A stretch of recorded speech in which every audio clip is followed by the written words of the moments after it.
Has anyone been to Manzomthombo before? No. Okay. So our presentation is going to start with a walk in the corridors of Manzomthombo. We're going to give you a brief background about the school. So I have to turn my back and operate this as well. So my name is Mandisa, and I met John, the principal, very highly qualified principal and a visionary. He is a visionary. He knew exactly what he wanted to achieve with Manzomthombo. And for me, and I think for me, the challenge was always, wow, this guy is ahead of his time, actually. He knows what he wants to do, and I hope I'm not an irritant to him. So these are the, it's not coming very nicely. No, can you go back? So these are the colors of the school. The colors are maroon. The uniform is maroon with white shirts, and there's a little bit of gray. If you go there, there's a little bit of gray. The emblem of the school is premised on education is success. Okay, that's not too clear. All right. The mission statement is the school strives for quality and excellence, and the vision is that they want to provide quality education, create proudly family amongst all the stakeholders, their stakeholders, and also to produce self-reliant and marketable products. And they do that, they already realize that through their classrooms, which are conducive for learning, and also through their teacher development and infrastructure development. And for me, really close to say now, how do we activate this and how do we take it to the next level? How do we give it wings to fly? I'm not going to read everything, you can see for yourselves. I hope you can all see. So when you walk into the school, from the gate, this is the main entrance, with leave to serve and enter to learn. Already the child, when they go in, they know they are entering to learn, and when they leave to serve. The school is in Fuleni, an area called Fuleni in Khayelitsha.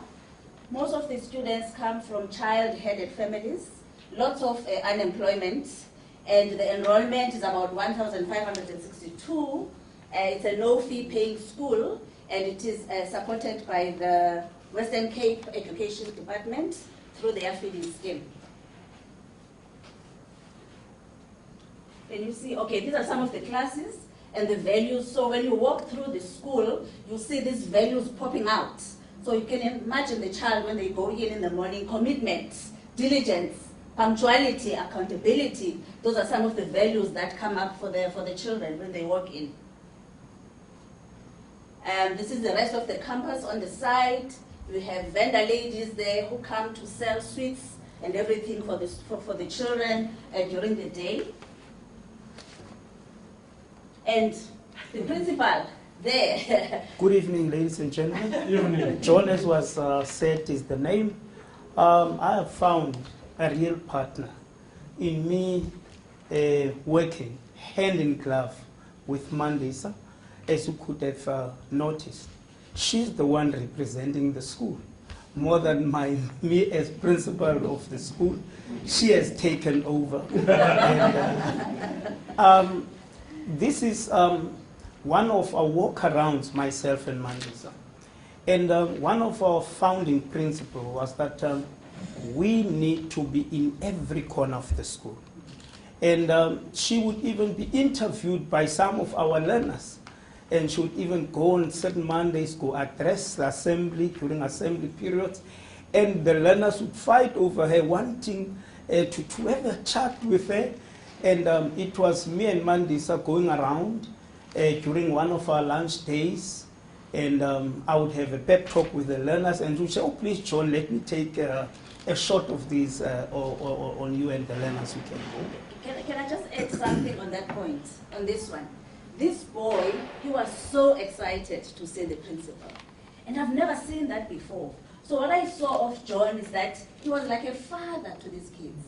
They would love to see him around the school. Something that is very rare for principals. I thought we just needed to capture that. Partners of possibilities. This is a realization of really living this concept of Partners for Possibilities. One of my basic principles that that made me to taste some little bit of success as a principal was to say, I am the CEO of a school. I must represent my school. I must always go look for partners. This is but just one of the testimonies. These are all partners that I've had over the last 3 years that could change that school from a township, typical township school to a model school. And that is still a continuous journey. And as you can see, a journey that took us from a normal traditional classroom moving towards your modern 21st century kind of a classroom. And that is only possible through a partnership. Schools must not be entities depending solely on government. Schools must go find partners because there are good messiahs out there who want to associate them with moving vehicles. I'm testimony to that. We can. One of the most recent, if I can tell you, Mandisa was there a day or two yesterday at school. I am proud to inform you that as we speak, I have about 300 international volunteers from Ireland, the majority from United States, from England, from Germany, who are there on this huge, huge project exceeding 8 million rands. And Partners for Possibilities is what has made me to want to leave this journey job. This is a shelter that they're part of. The project is for them to construct a shelter wherein at a time learners will be seated when they're having their meal in a well-constructed shelter and seated during lunch breaks. And as you can see, it is still under construction, but go tomorrow, it's a finished project and a product as well. And can I just add to that one that it is very hot in that area, extremely hot. So when I was walking around with the school on that hot day, just after 5 minutes I had a headache under the sun. So you can imagine when these kids don't have shelter to eat, standing in the sun because there are only limited number of trees. So this is quite something to be excited about. One thing I admire about being part of that institution, we're not only excelling academically in that every year, for the last 5 years, we're exceeding 90%, and maybe I challenge on the 8th, you can go to media and check where Manzomthombo is.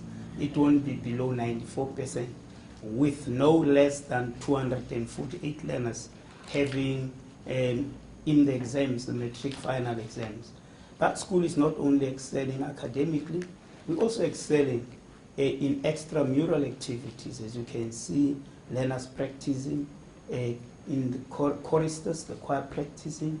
I've got a sports field at the back that my partners from overseas are also busy reconstructing, and I'm currently champions in the netball under 17 development, national champions under 17 development, and as you can see, these are all testimony to that. Yes, okay, so the school has a feeding scheme. Now, this is one of the big kitchens that the school has, and they feed grade 10s to grade 12 every day, in the morning, before classes, and after classes. And this is a smaller kitchen that feeds grade 8 to grade 9 learners.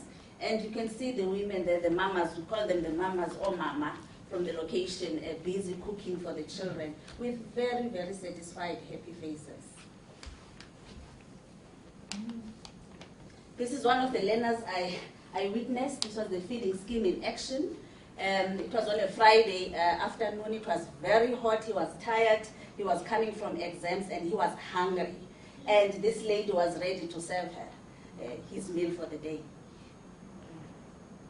This is the pantry where all the groceries are kept, and all of them they are supplied by the Western Cape Education Department. Obviously, if there's anybody who can assist, we need to revamp that pantry. I also had opportunity to experience the grade 12s and to bless them as they were writing their exams. I also had opportunity to, there am I there at the corner there, and there's John up there with international guys from London, the ones that one was mentioning. We went to see the grade 12s just before they wrote their exams last week. We also danced with them. There we are. And we're having lots of fun. We're having lots of fun. So John mentioned that when we first met, he invited me to go and address the assembly. That was very key because I felt part of that school immediately. After that, nobody asked, who is this person? No child asked, no teacher asked. I was part of the family. So I had opportunity, I enjoyed it, I was emotional, very, very emotional. I was very emotional. I was very, very emotional. Because those kids afterwards, they were latching, like you were saying, they were latching onto me, they wanted to know more. Some of them want to be actuaries today because I'm a maths professional. So they want to be actuaries, they want to be doctors, so they want to ask all sorts of questions from me. This was our time to think workshop, me and John. I've jotted some of the things that we learned there. We were asking a lot of questions about the mission and the vision of the school. We're asking questions like, what if, turning issues into questions, because there were a lot of issues at the time. And also we wanted to activate the mission and the vision of the school. That was our flawless consulting workshop, where we started to learn about contracting. And we learned a lot of stuff there. One of the things that we learned is how to stop somebody from answering the phone during a meeting.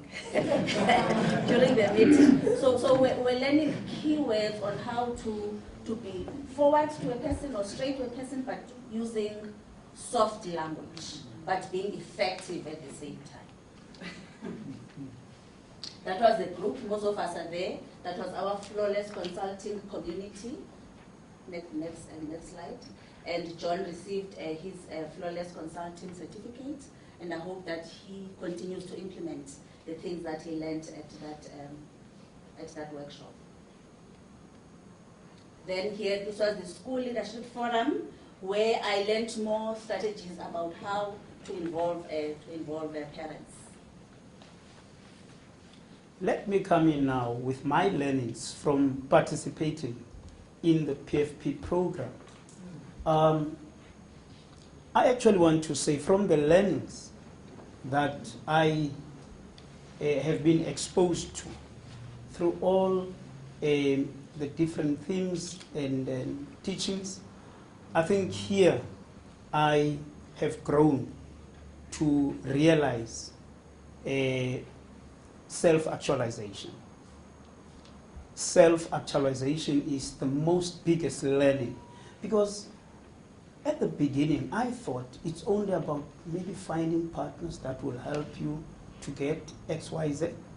But after all, I learned that it's all about personal growth as well. Us as principals are always wanting to look after others and take less time to look at yourself. That self-actualization and self-growth, self-reflection is one of the most biggest learnings I have acquired through this program.